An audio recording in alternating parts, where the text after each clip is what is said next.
So we want to get to pH 11 in the titration, and what we're trying to figure out is how many milliliters of base this would take.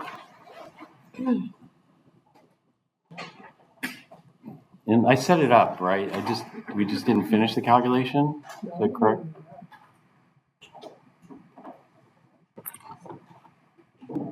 Yeah. All right, let me pull it up then, the notes from.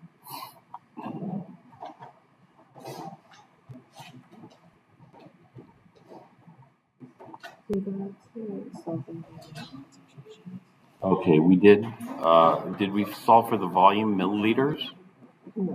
No? All right. Let's do that. Actually, let me just pull up what I had finished earlier.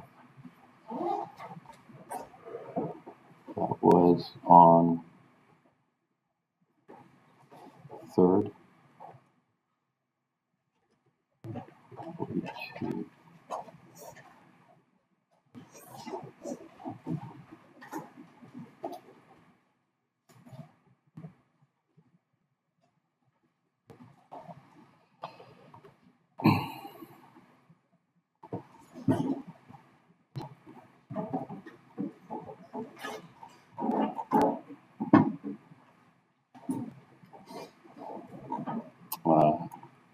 I don't think those notes.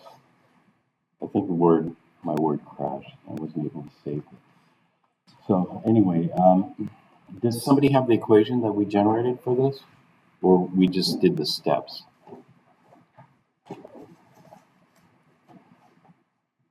No. All right.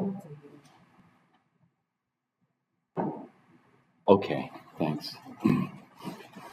All right, so what we want to figure out how many milliliters of sodium hydroxide we're going to need to add to our 20 milliliters of acetic acid. And the concentrations were 0.100 molar and 0.100 molar. And so in order to solve this, I need to have some knowledge of where I am. And so the first thing is I need to know that I'm in the excess base region. So if I'm at a pH of 11, that's past the equivalence point. If it's past the equivalence point, we calculated the equivalence point. The equivalence point was in the 8s, pH 8 region. And so if we're past the equivalence point, that means we're in the excess base region. And so this is the first thing I have to figure out. Where am I? Because that's going to dictate how I'm going to set up the ice tables. And so setting up the ice tables, before we set up the ice tables, we do step I, which is our solution dilution. And so the total volume is, I'm going to call the milliliters X, milliliters, just as a variable here. And so this is going to give me a new concentration of acetic acid of a 20.00 original volume divided by 20.00 plus X, whatever that is, times 0.100 molar. Okay, that's my initial HAC after solution dilution. And the initial sodium hydroxide after solution dilution is going to be X over 20.00 plus X times 0.100 molar.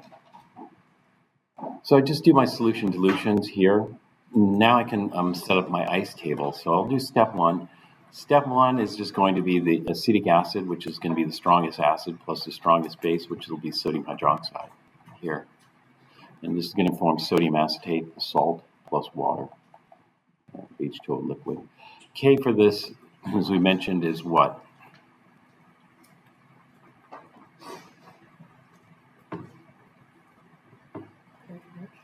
Well, it's a little bit more than very large because we have a strong species. If we have two strong species, it would be a triple V, very, very, very large. With one strong species, it's going to be very, very large with a weak acid. So it'll be, and then if I have my weak acid plus water, that's going to be just very large. Or actually, that isn't very large at all. Sodium hydroxide. And so we'll just call it very, very large. That means the reaction is going to go to completion. But what is completion? Completion depends on what the limiting reagent is. And in order to figure out what the limiting reagent is, we need to know where we are in the titration. And so that's why I did that. And so I'm just going to write in HAC initial, NaOH initial here.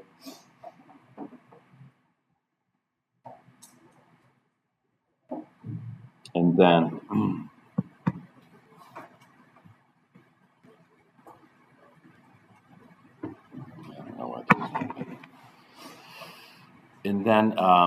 this is going to go, this is 0 and 0 here. And the change is going to be complete. And so which one is our limiting reagent? The acid. And so we're going to lose all our acid here. We're going to go to 0.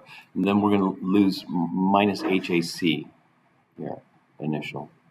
And so at the end of this, we're going to have whatever we had for sodium hydroxide, initial, minus whatever we have for the acetic acid, initial. That's what it's going to be. And so we're going to have excess base. And this is why we call this the excess base region here. Okay, and then how much sodium acetate are we going to generate here? Well, that's going to be plus HAC initial. Actually, let me just fill this in. This is going to be minus HAC initial. And I made a mistake here. Water we don't worry about because the concentration doesn't change. Okay? And so the sodium acetate will be HAC initial. Then we look at what type of mixture we have left over. And so the next step is to analyze the product mixture. Analyzing the product mixture, we have a mixture of strong base plus weak base.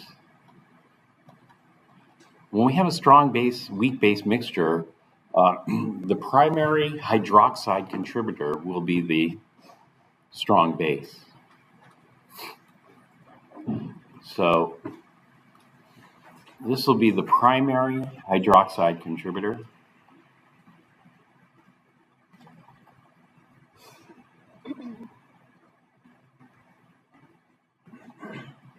To the solution. Now the weak base is usually two things. In the presence of strong base,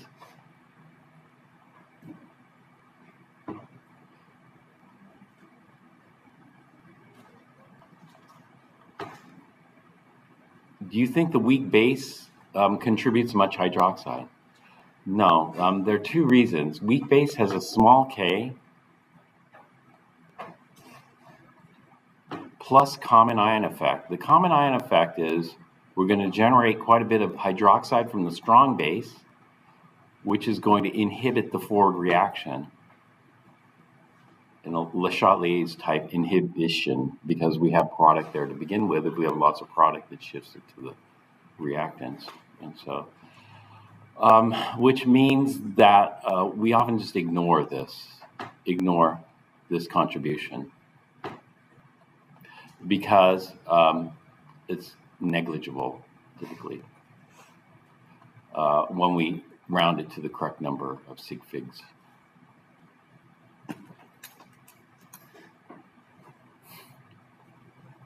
The other alternative is we can factor this in, or can factor in, if you prefer. So we have two choices here. If we ignore it, then we stop here.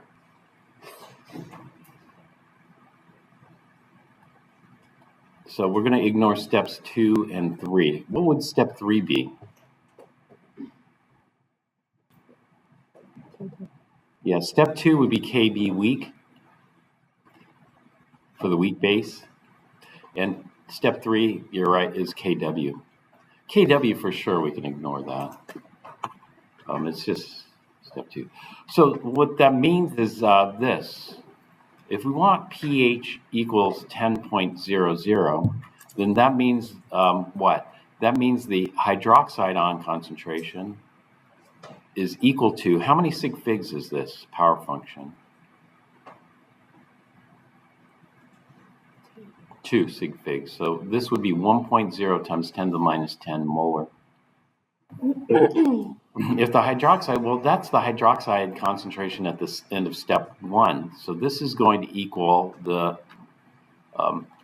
sodium hydroxide initial minus the acetic acid initial. Well, that's 2 unknowns. And so what we're going to do is we're going to substitute. The sodium hydroxide initial is X over 20.00 plus X. And the acetic acid initial is 20.00 over 20.00 plus X. And so this gives us X minus 20.00 divided by 20.00 plus X. And we'll just solve this for X. Are we trying to find pH 11? Oh, was it pH 11? Okay, let me fix that.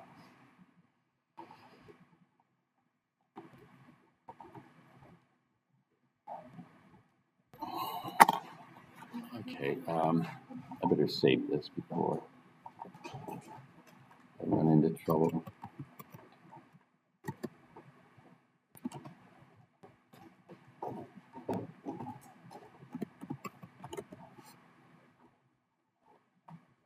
And then I need to add some pages here.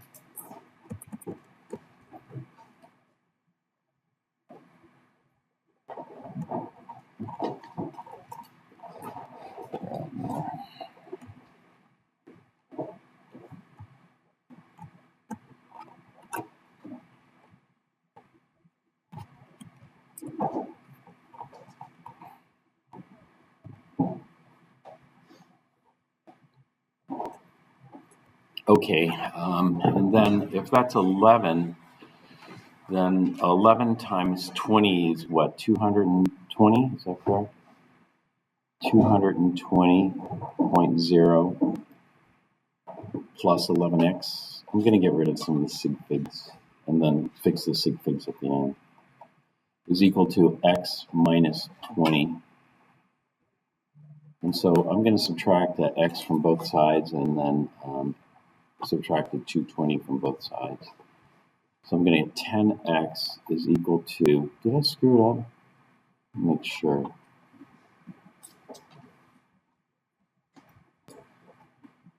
Maybe.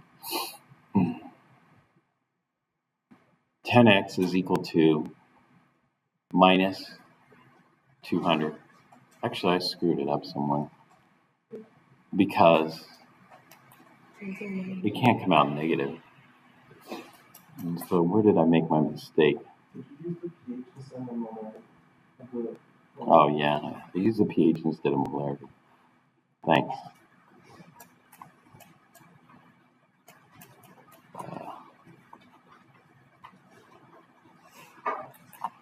Okay, so one more time. Yeah, I was looking at that. Yeah, it's 10 to the negative 11. Let me fix that.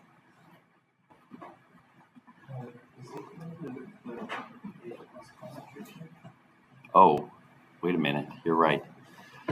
I made a couple of mistakes here. Let me just start this over again.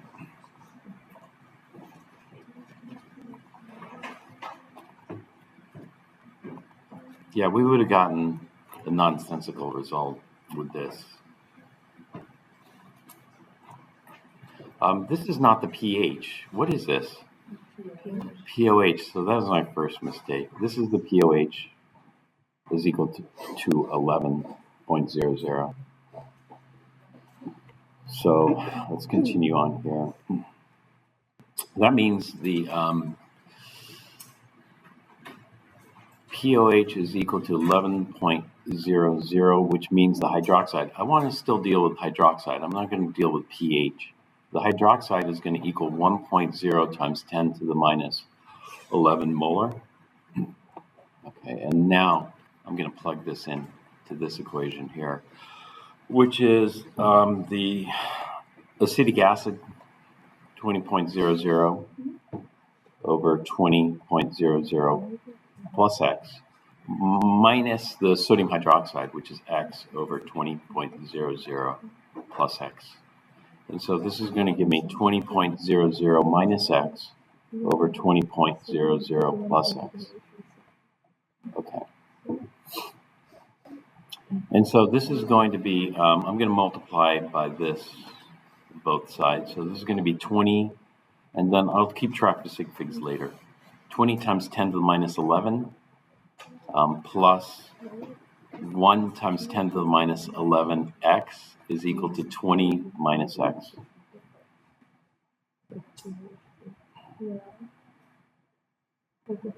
Mm-hmm. What is it for pH 11? So that would be pH 3. Yes. Okay.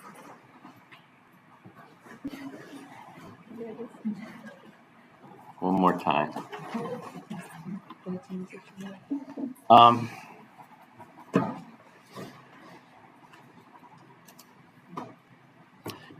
We want pH 11, sorry. We want a pH of 11, which means that the pOH is equal to 3. Okay, hopefully I got it right this time. Which is equal to 1.0 times 10 to the minus 3 molar hydroxide. Okay. All right, which I'm going to write this in decimal form, 0.001 hundred, or not 100, 10 molar. Okay.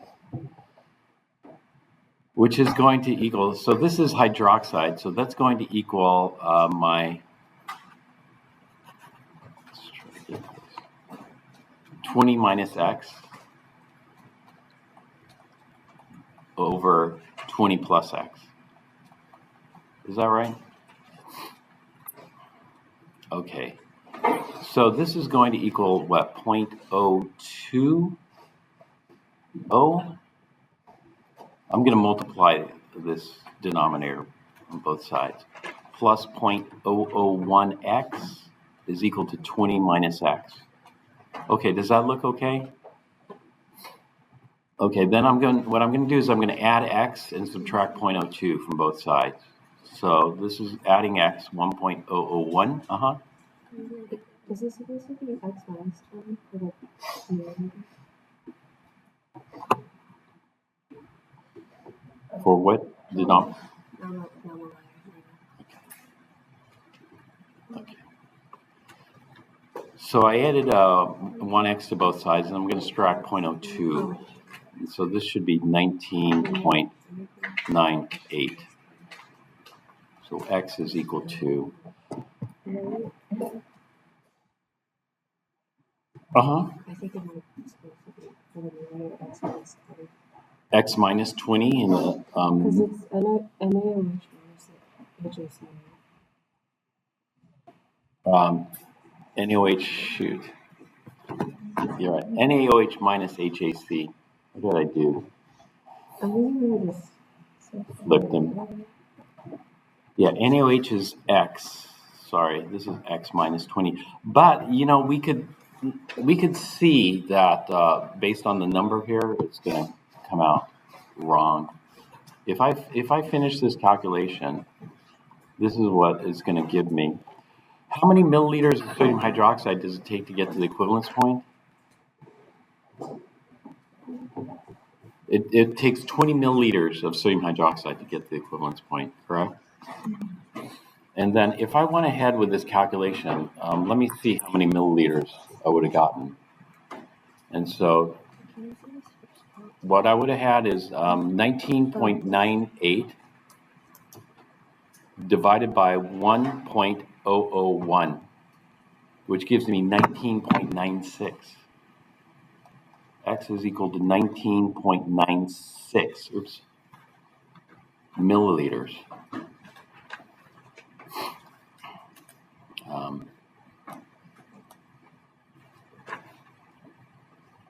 To get that extra.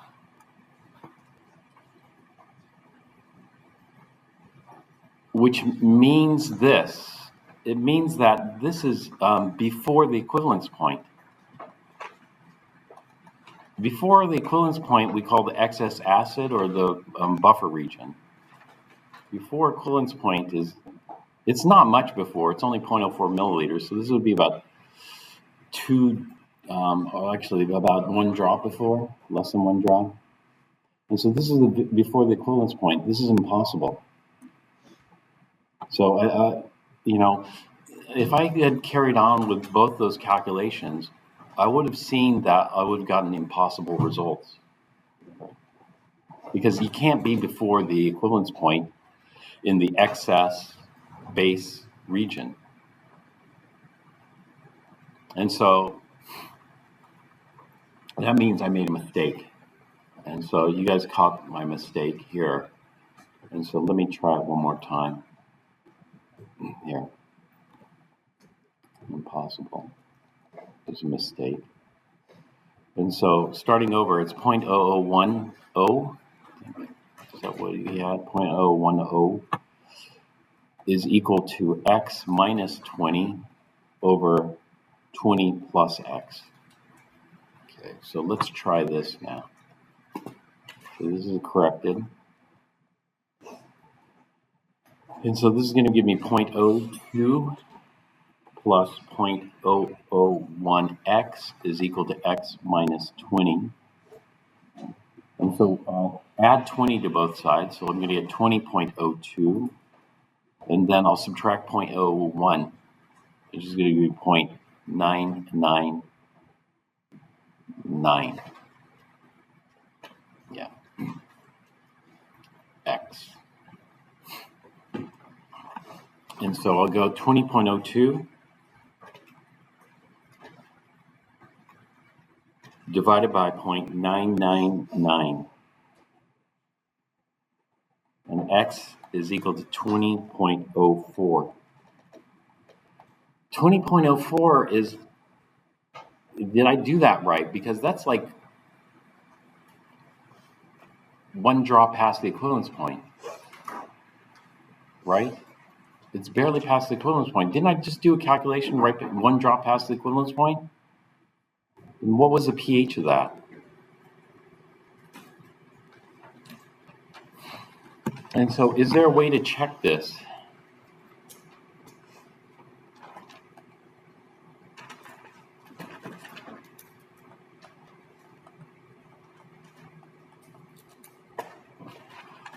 And the check is we're just going to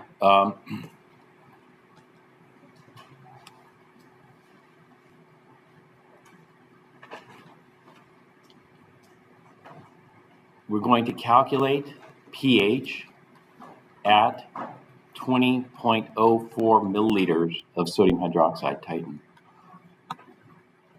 And so what it means is just inserting it back into the problem. So we're going to just start the problem over again, but now we know we want to add 20.04 milliliters of sodium hydroxide to our acid.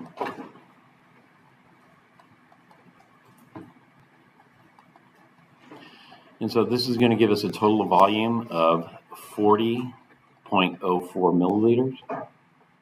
And then we'll just calculate the new acetic acid concentration, which is going to be a 20 over 20.04 dilution of 0.100 molar. And so 20 divided by 20.04 times 1.1.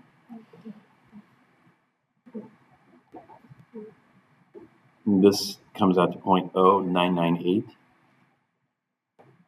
We'll go 4 past.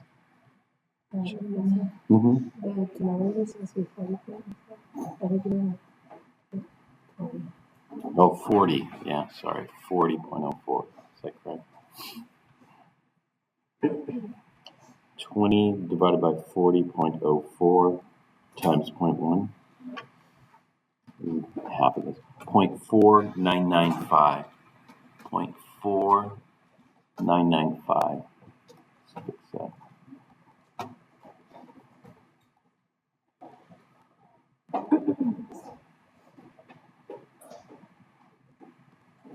Okay, and then we'll calculate the new initial concentration of sodium hydroxide, which is going to be a 20.04 over 40.04 dilution of 0.100.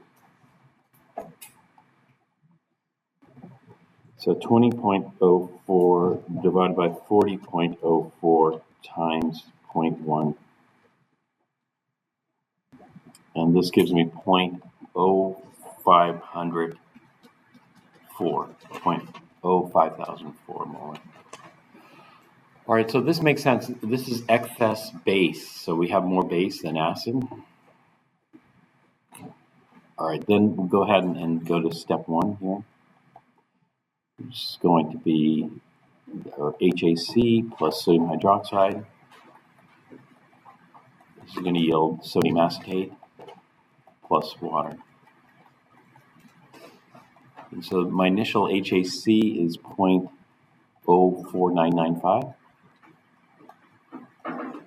molar, and my initial sodium hydroxide is 0.05004 molar, and sodium acetate is 0. Okay, we're going to lose all of our acetic acid. That's going to go to 0 molar, and so this is going to be minus 0.04995, which is going to leave me with 0.00009. I think that's 1, 2, 3, 4, quadruple 0.9. And the sodium acetate is going to be 0.04995 molar.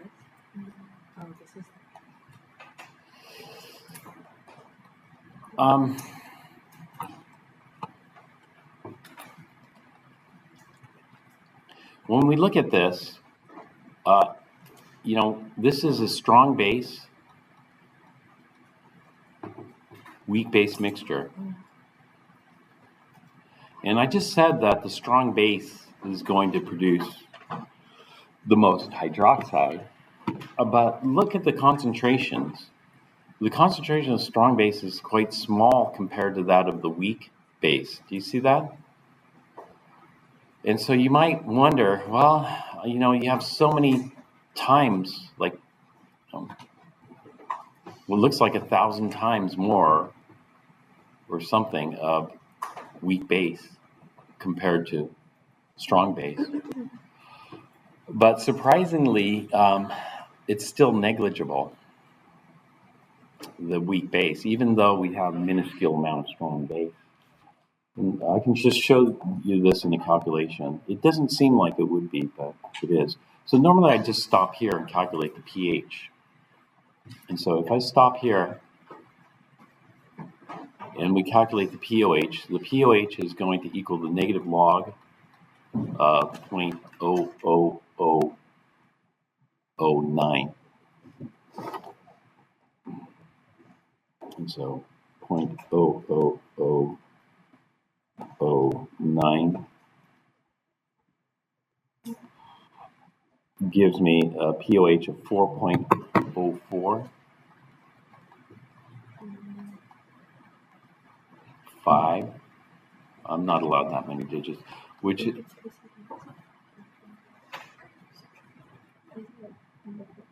going to give me a pH of 9.95.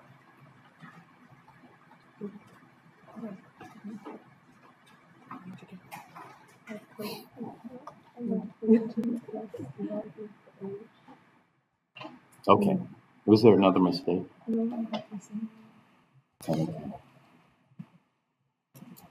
Which wasn't the pH we're after, was it? Well, what was the pH we're after? pH 11. And so this is the way to double check your calculation. So here I solve for my milliliters of sodium hydroxide, but I wasn't sure. I want to double check this. And so a lot of people will stop here and this is their final answer without ever double checking it. And so there are different ways we double check, some of them more effective than others, but this is another way we can check. Because what happens in science is there's no solutions manual. When you start working in science, you want to check your answer. You can't check your answer because you're doing a new calculation or you're doing something new. And so you try to figure out all the ways you can to check your answer. And so this is one way we can check our answer. And then this prevented us from making some mistake because clearly there was a mistake. This is the wrong answer.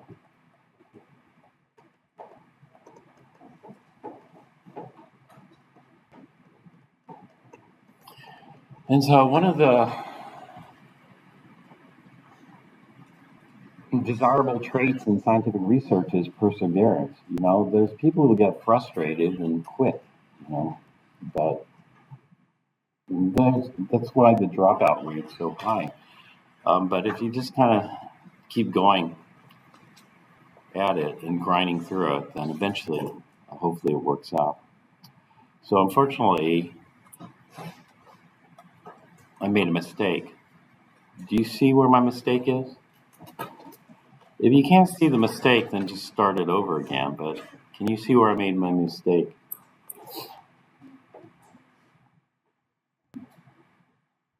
Obviously, there must be some mistake. Maybe one of my mistake was in the subtraction here.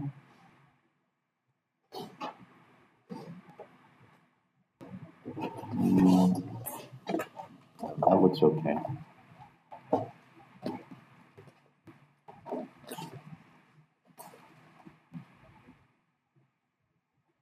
Anybody?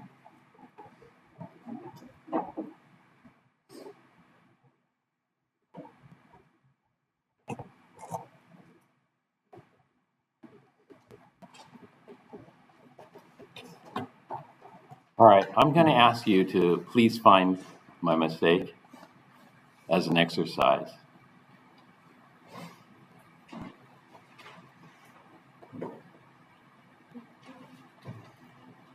But what I want to do is I want to go to a more complex calculation here. And so that was the final calculation I was going to do for monoprotic. What I want to do is I want to look at diprotic, and we're going to do the same kind of thing here. We're going to take sodium hydroxide. This is going to be 0.100 molar. And then we're going to react this with a diprotic acid.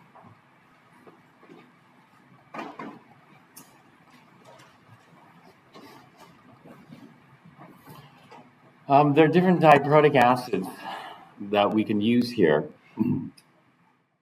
We could use, for example, H2SO4. H2SO4 is special because step 1 is strong, step 2 is weak. So H2SO4, step 1, strong, step 2, weak. Another example of diprotic acid would be something like oxalic acid. Oxalic acid is different because step 1 is weak. This is Ka. Ka. Step 1 is weak. Step 2 is even weaker. And so we handle these differently. I'm going to just go ahead and do oxalic acid here. Ka means what? Acid plus what?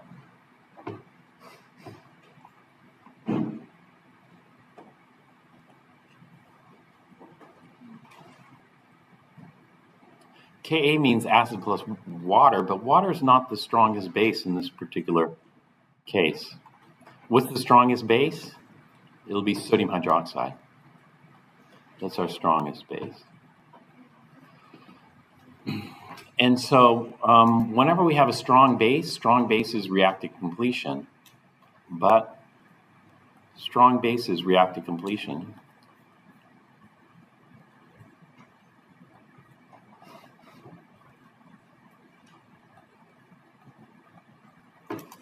So K is very large, very, very large.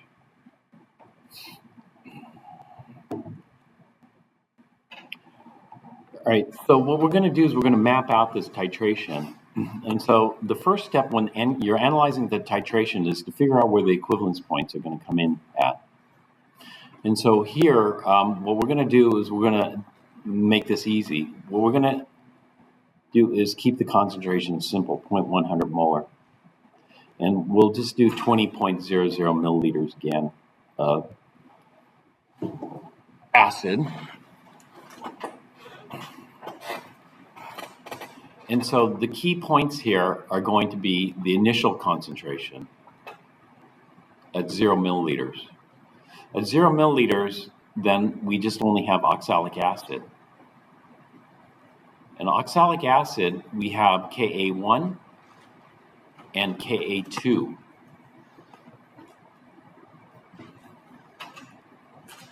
If we had used sulfuric acid, we'd have Ka1, which is large, and Ka2. Sulfuric acid is a special acid because Ka2 is relatively large. The Ka2 for sulfuric acid is, off this chart, is 0.012. 0.012 is pretty big. But for oxalic acid, Ka2 is not so big. If you look at oxalic acid, it's on the top right there, and it's 6.4 times 10 to the minus 5, is that right? Which is kind of small. Since Ka2 is 6.4 times 10 to the minus 5, I'm not going to worry about it. If Ka2 were 0.012, I would worry about it. And so if I'm doing just the initial pH, I'm just going to do Ka1 here, even though it's diprotic. And then for sure, Kw I'm not going to worry about. All right, where does the equivalence point come in? And so this is my initial analysis.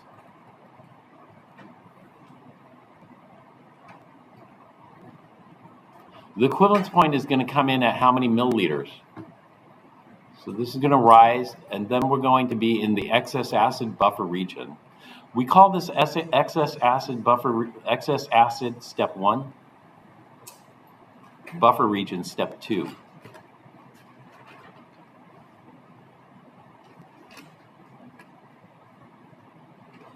We call this buffer 1.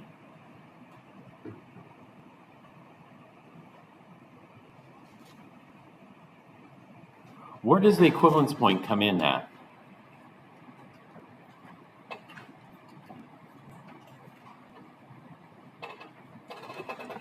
Well, it's easy because the concentrations are the same, therefore we just look at the volume.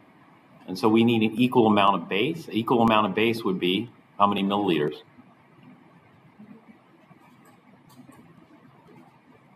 Equal amount of base would be 20 milliliters. And so at 20 milliliters, we'll neutralize the first hydrogen.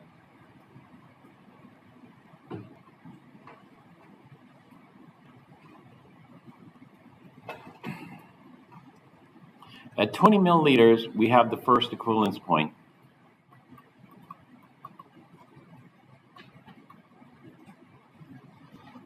So in the excess acid step 1 buffer region, what does buffer 1 consist of? Buffer 1 consists of this. So if we have H2C2O4 plus sodium hydroxide, and we have excess this is going to go to what? Salt.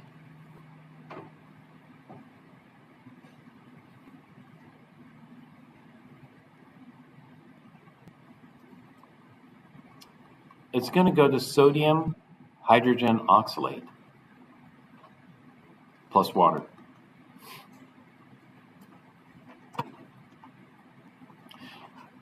that means in our ice table, we're going to have excess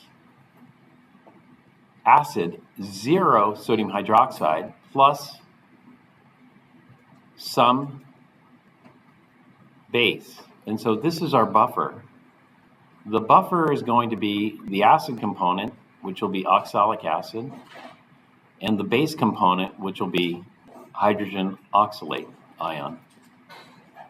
This would be an HH buffer.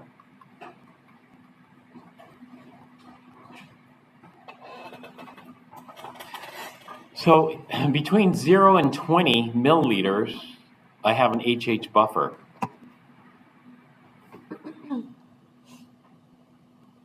And so let's take a look at the buffer region between 0 and 20 and map that out.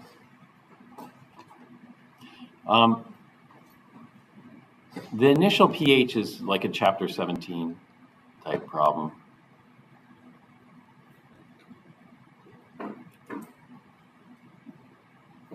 And so we're in buffer 1, between 0 and 20 milliliters. All right, at 10 milliliters, what do we call that?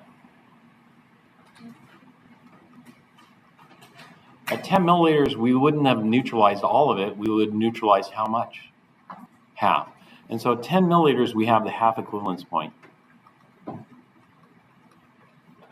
At the half equivalence point,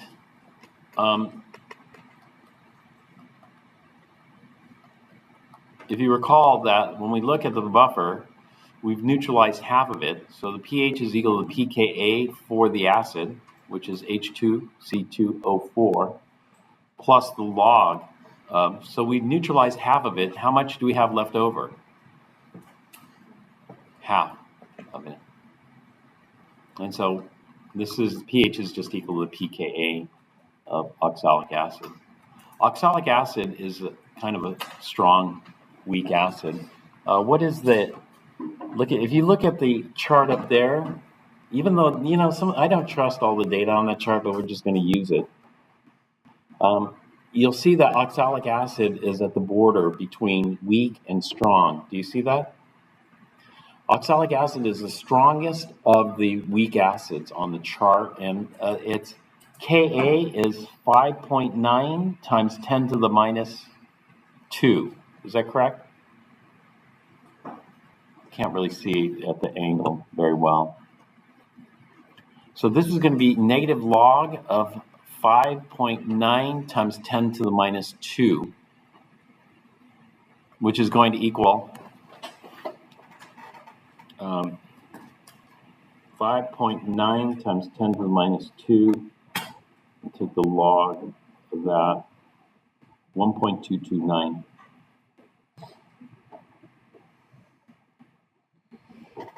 Or 1.23.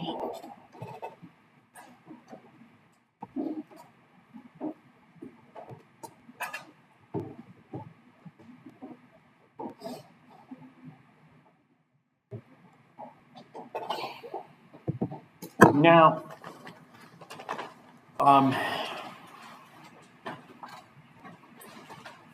solution dilution can have an impact on this.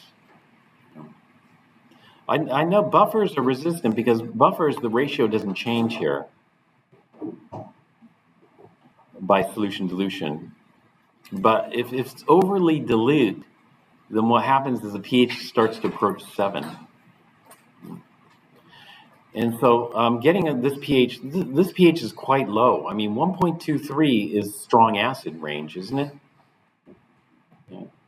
And so this is quite a strong, weak acid. But anyway, that's what we get. That's at the half equivalence point. So that means the initial pH is lower than that. And then I like to do the 1/11th equivalence point here, and the 10/11th. At the 1/11th, what is it? 1/11th is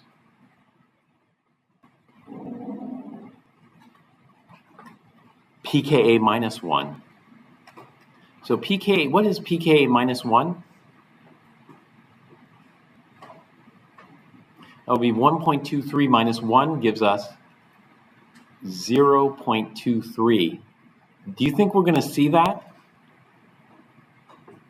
That's awfully low.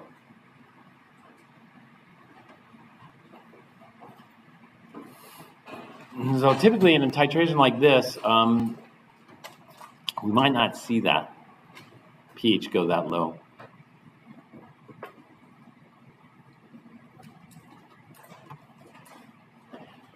And so when we get to the extremes of titrations, sometimes we don't see the see these types of things. Let me show you an aside here for phosphoric acid.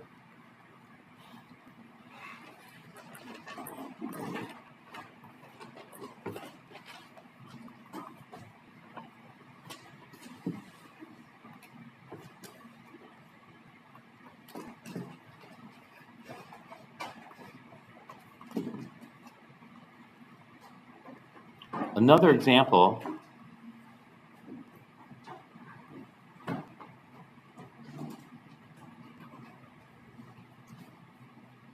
would be H3PO4.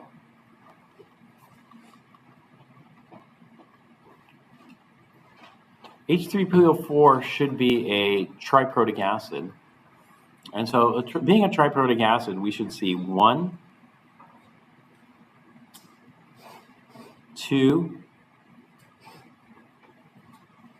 3 equivalence points. But because of solution dilution, this third equivalence point is not observed.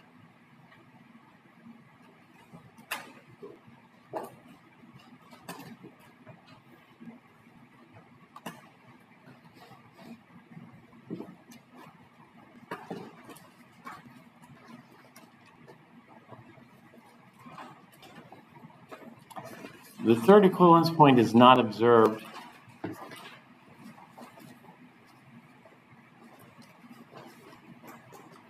because the more sodium hydroxide we add, the more dilute it becomes. There's a maximum pH of, the maximum pH is pure sodium hydroxide solution, which would be 0.100 molar, which gives us a pOH of 1, which gives us a pH of 13. And that would only come at when we add an infinite amount of sodium hydroxide, which we aren't going to add an infinite amount of sodium hydroxide. So the pH can never get this high. And so what's actually observed is this, only 2 equivalence points. And so what we'll see is the first equivalence point, the second equivalence point, and then that's it. Third equivalence point is not observed.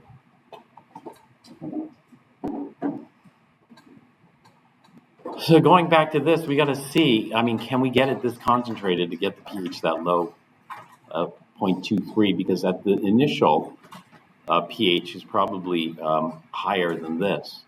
And so what this tells us is kind of the Henderson-Hasselbalch, we should do it ice instead of using the Henderson-Hasselbalch.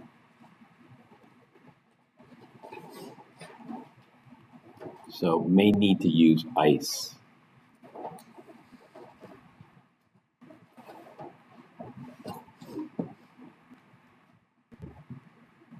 And the long method of calculation.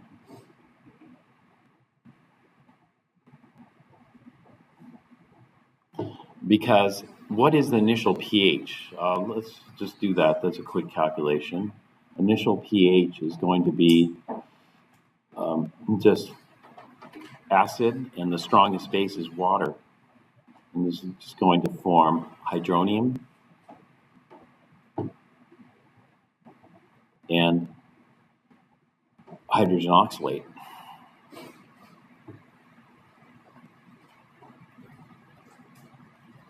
And so at equilibrium, I'm going to have 0.100 minus x, x and x.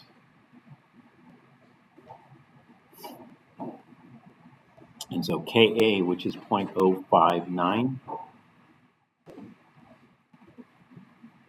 is equal to x squared over 0.100 minus x. And then we'll just try the assay, see if it works. And so if we use the SA, this simplifies into x squared over 0.100. And x is equal to square root of 0.0059.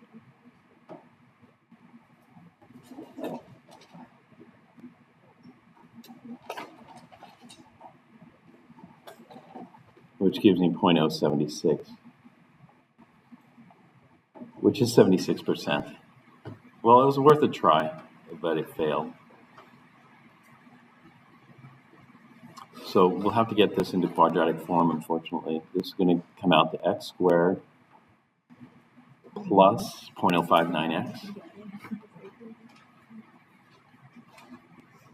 minus 0.0059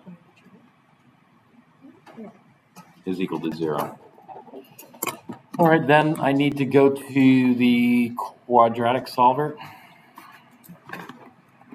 And let me plug it in here. Quadratic solver should still have here. Okay. 0.059 for my B.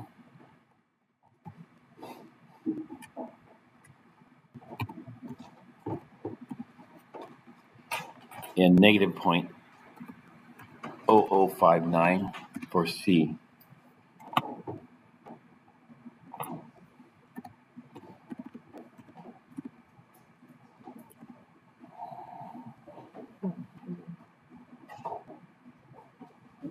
And that gives me an X value. Oops. Bring it up again. 0.0527, 5278. 0.05278, which is a lot less than 76, 0.076. All right, what we're going to do is we're going to, because K2 is quite a bit smaller, 3 orders of magnitude smaller, we're just going to go based on the first step here. And so that's going to be my hydronium concentration. I'll just take the negative log of 0.05278. It gives me an initial pH of 1.27. So my initial pH comes out to 1.277. Now, when we go to the 1/11th equivalence point, you see, this is impossible. How come this is impossible? This is impossible because we're adding acid.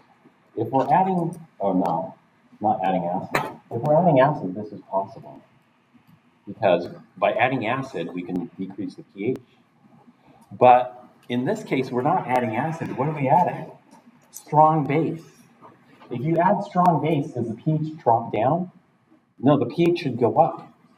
So do you see, if our initial pH is 1.277, how can we drop down to a pH of 0.23 at the half equivalence point?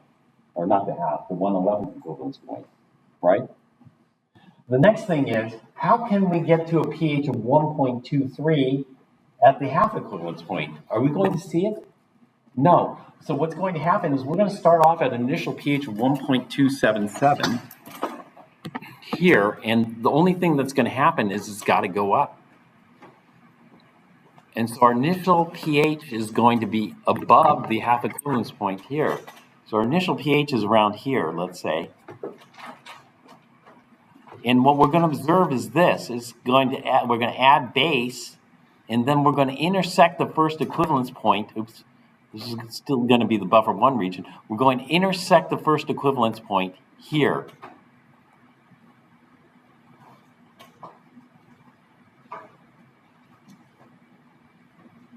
Here.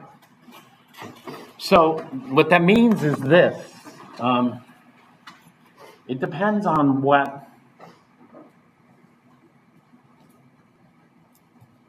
acid you have for unknown. Solution dilution also does this. This is why, when you follow instructions in the pH titration said to mix with how many milliliters of water. So you take your solid acid and dissolve it in how many milliliters of water. What did it say? 100 milliliters of water? 100 milliliters, the more water you add, the higher up you start.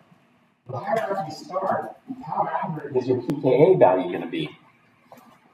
So now when I analyze my curve, let's say this is what's observed. When I analyze my curve, the pKa value that I determined based on the curve here is here. Is that accurate? No, it's off. And so solution dilution is going to change, the accuracy of your experimental pKa values here. And we don't even observe these ones here that we just calculated. This only happens for cases where we have things like oxalic acid at the extreme. Oxalic acid is kind of at the extreme initial. pKa2 is no problem. pKa2 will have no problem with that. Or maybe even the 1/11th might not be good, but the 10/11ths may be good, depending on how high up we start. And so this is for oxalic. Oxalic is kind of an unusual case. Oxalic is quite a strong weak acid.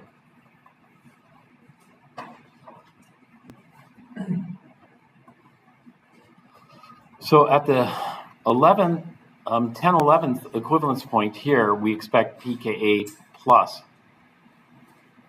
1. So our pKa is 1.23. This should be 2.23. Okay, this might be observed here. Depends where the blue line intersects. Okay.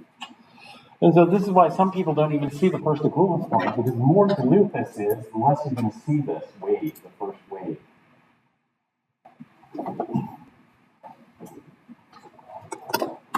The other extreme is phosphoric acid, but it's at the other end. For phosphoric acid, it's not so strong. Well, actually, it is on kind of moderately strong. I mean, if you look at it, it's 7.1 times 10 to the minus 3. But that's probably going to be observed here. So for phosphoric acid, we'll probably observe this fine here. First equivalence point, no problem. Second equivalence point, no problem. But when we get to the extreme out here, this is a problem. So sometimes we see some inaccuracies at the extreme. At the beginning, if it's kind of a strongish weak acid, like oxalic acid, or at the end, here, where solution dilution is going to play an important factor. And so this kind of advanced topic here in this. Are we going to have to worry about cases like that when we exam? Are you going to have to worry about cases like this on the exam? No, most likely for the exam. I have put oxalic acid on the exam before, and then, it throws people off because the initial pH is higher than the buffer region, most of the buffer region. And so it screws things up. I don't know. I've been rethinking this. I'm probably not going to put that. So for phosphoric acid, they go through it in the book. They talk about the third equivalence point not being observed, but they don't talk about this thing with oxalic at the beginning. So most people ignore it. I think I will ignore it too.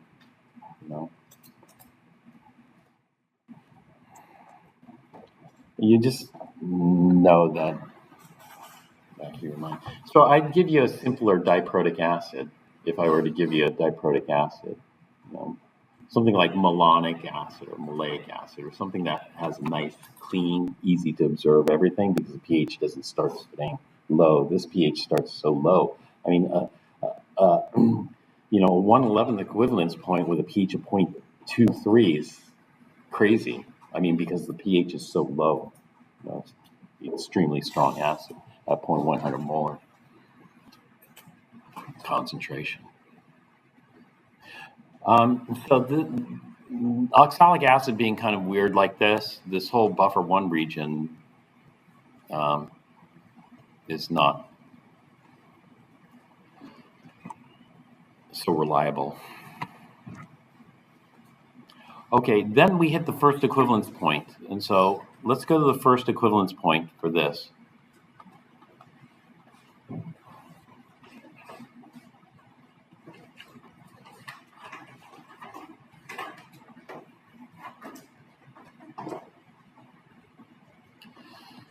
So we hit the first equivalence point at 20 milliliters.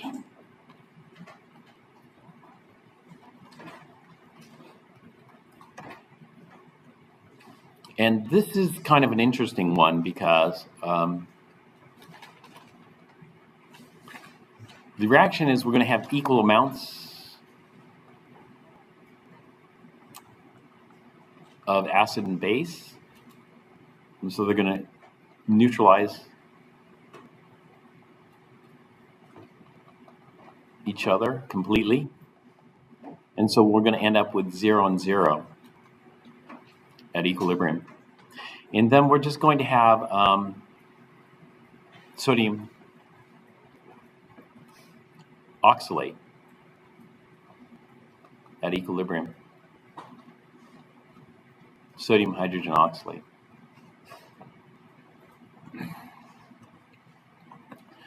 Okay, the sodium hydrogen oxalate is kind of interesting because this is step 1. In step 2, what do we do? Well, hydrogen oxalate is amphoteric.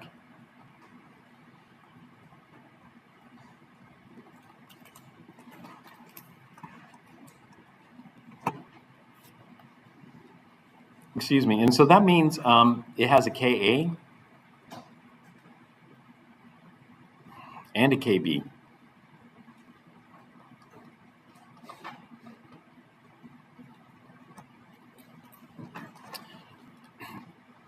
If hydrogen oxalate acts as an acid, it'll produce hydronium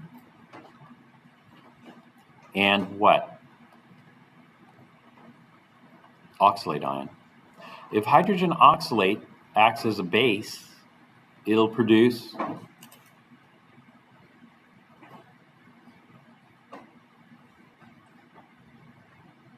oxalic acid and hydroxide.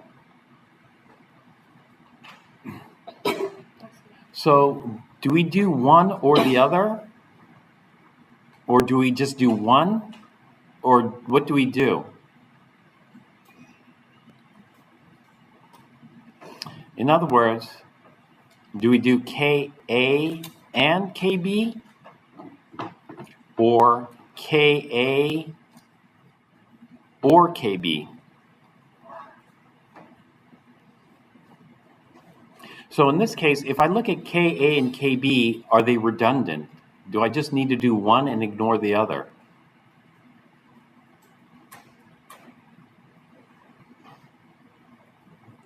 Are these the same equilibria? If I look at Ka describes the equilibrium between hydrogen oxalate ion and oxalate ion. When I look at Kb describes the equilibrium between hydrogen oxalate, but in this case, not oxalate ion, it describes the equilibrium between hydrogen oxalate ion and oxalic acid. Are these equilibria the same? The only difference is pH and pOH. No.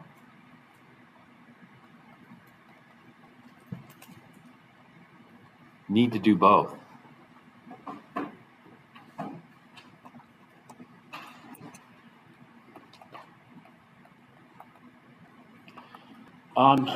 But the problem is these two equilibria are not independent of one another. They're dependent on each other. And so in other words, there's common species here. And not only that, the hydronium and hydroxide are together, and they're both weak. So if we need to do both like this, then the only thing we can do is simultaneously solve for Ka, Kb, and Kw.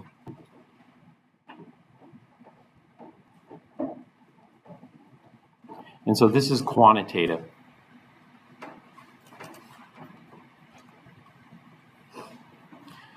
The only thing that makes this, well, one thing, this is going to be hard because it's 3 ice tables.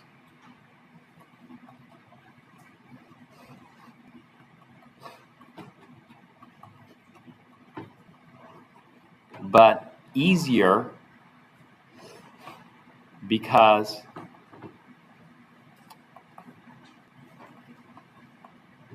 hydrogen oxalate is in both. In addition to the hydronium and hydroxide.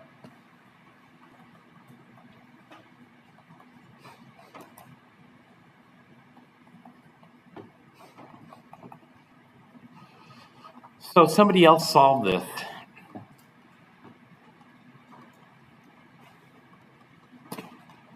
But they didn't solve this to a specific answer. They solved this to an equation.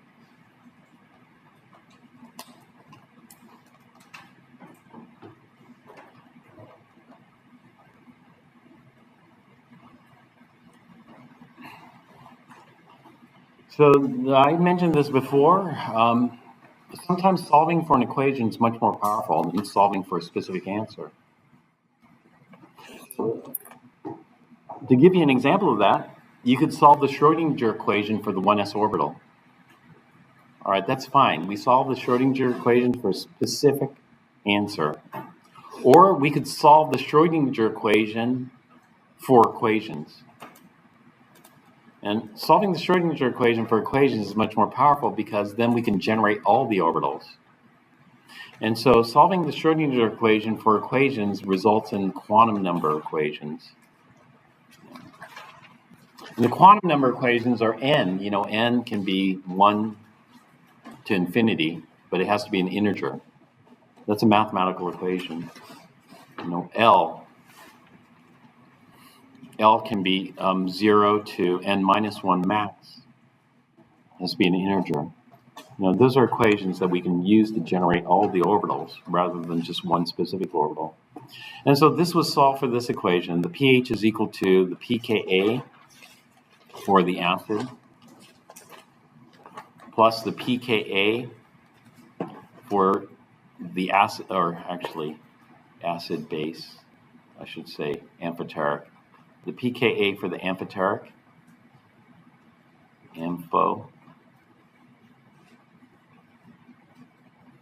And so this is going to, it's the amphoteric, but we're going to do the pKa for the acid part of the amphoteric, not the base.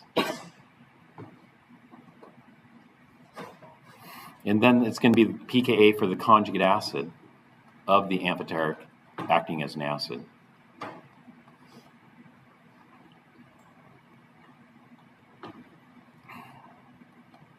And so, in other words, we're going to have the pKa for the amphoteric, which is hydrogen oxalate, plus the pKa for the conjugate acid, which would be oxalic acid here. And then this whole thing is going to be divided by 2.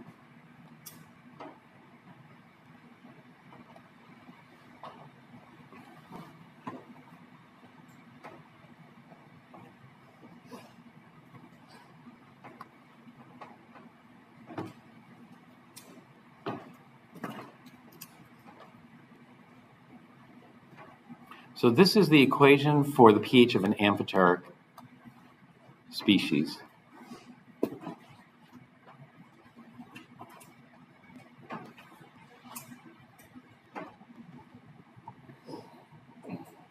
So actually doing the calculation here at the equivalence point is pretty easy.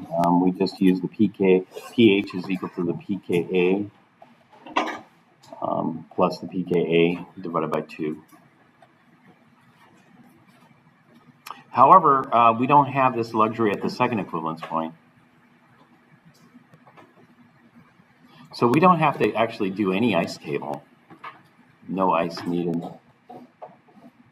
At the second equivalence point, it's a little bit more difficult because at the second equivalence point, we have the remaining acid, which is going to be HC2O4 minus plus sodium hydroxide, is going to give us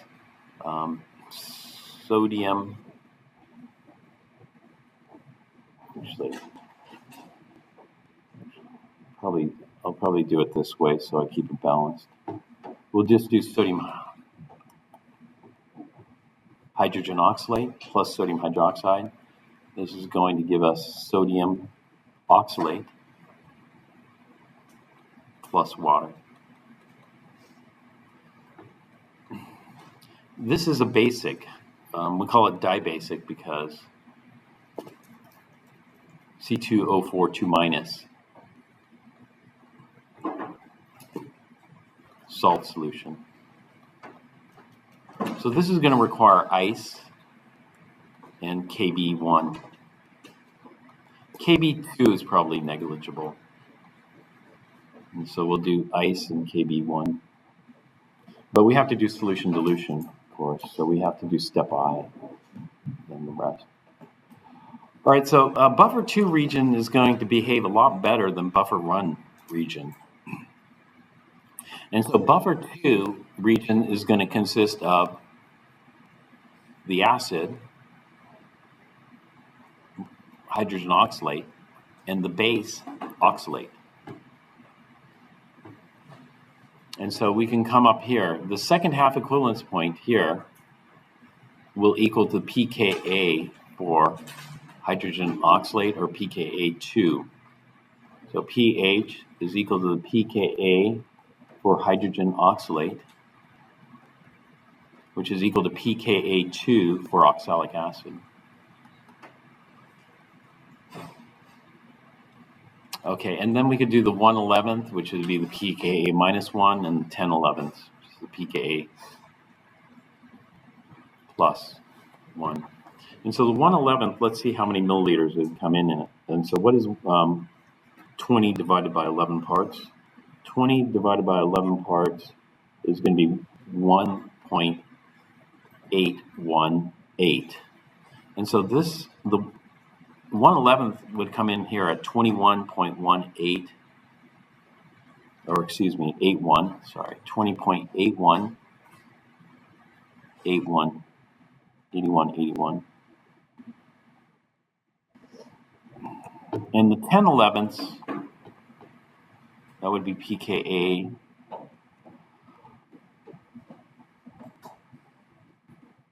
minus 1. And the 10/11ths would come in here at close to 40. And so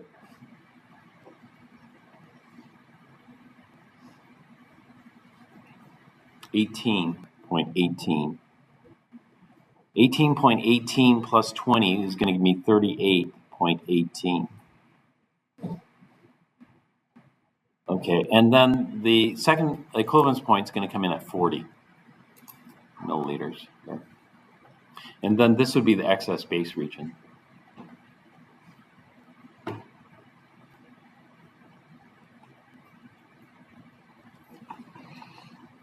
All right, since I screwed up the previous excess base calculation, we're going to do another excess base calculation here.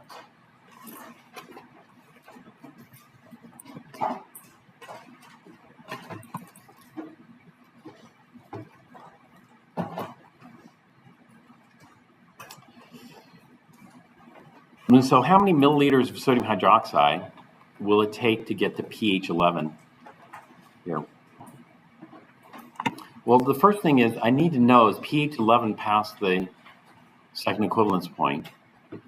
And yes, the answer is yes, because if I go ahead and do this, it's going to come out to around pH 9-ish here at the second. I just do Kb1.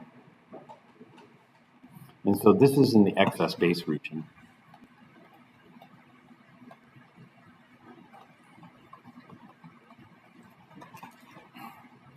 All right, so I picked this because maybe that will make it easier if I already made the mistakes. POH is equal to 3.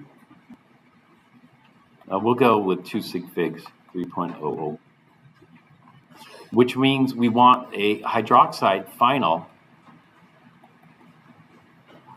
equal to 1.0 times 10 to the minus 3 molar.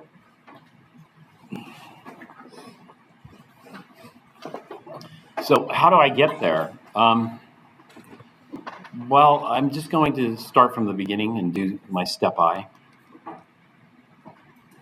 Step I is X milliliters of sodium hydroxide, and then I'm going to have 20.00 milliliters of 0.100 molar oxalic acid.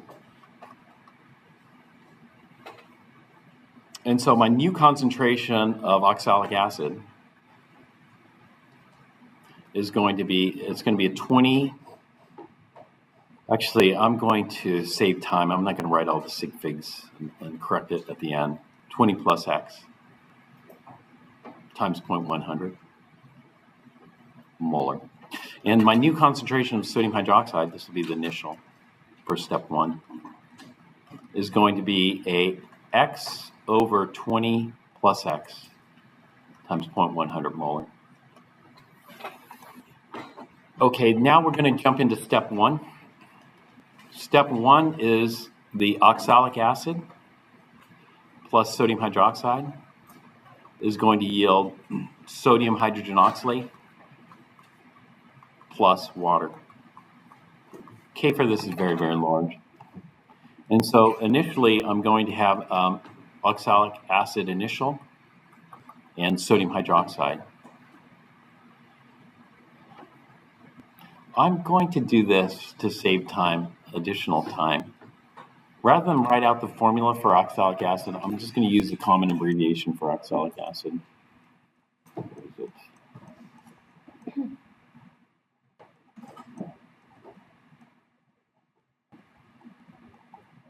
The common abbreviation for oxalic acid is OXAC. And sodium hydroxide is not so difficult to write, so I'll just write that. And then I'm going to have 0. All right, I need to know I'm in the excess base region, so the oxalic acid is going to go to 0. And then the sodium hydroxide here is going to be whatever sodium hydroxide I started with initially minus whatever concentration of oxalic acid I had to neutralize. And then the amount of sodium hydrogen oxalate I'm going to get is the same as the oxalic acid concentration initial. Okay. Then I need to go to step 2 here. Step 2 is taking my sodium hydrogen oxalate and reacting with another equivalent of sodium hydroxide to get sodium oxalate plus water. And so the initial amount of sodium hydrogen oxalate will be the same as my initial amount of oxalic acid. And the initial amount of sodium hydroxide in step 2 will be the original sodium hydroxide initial minus the oxalic acid initial. And now I need to know what region of the titration I'm in. Well, I'm in the excess base region. And so that means my hydrogen oxalate has to go down to 0. And so what I'm going to get is I'm going to get sodium hydroxide initial minus oxalic acid initial minus oxalic acid initial. And so this is going to equal my sodium hydroxide initial minus 2 times my oxalic acid initial. Okay, then my sodium oxalate concentration over here is going to equal my oxalic acid initial. Here. So I go from 0 to here. And then the water. Okay, then step 3 is Kw, but we're going to ignore Kw. We don't think Kw is going to contribute much additional hydroxide. So what we're going to end up with is that the actually not the PO, the hydroxide concentration at the end, this is final, is going to equal my sodium hydroxide concentration at the end of step 2.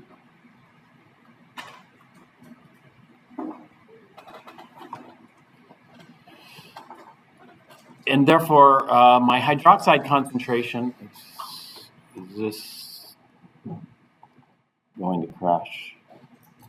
Maybe. I'm out of time. But this is going to equal, well, and then we just plug in the fraction and solve for x. That's it.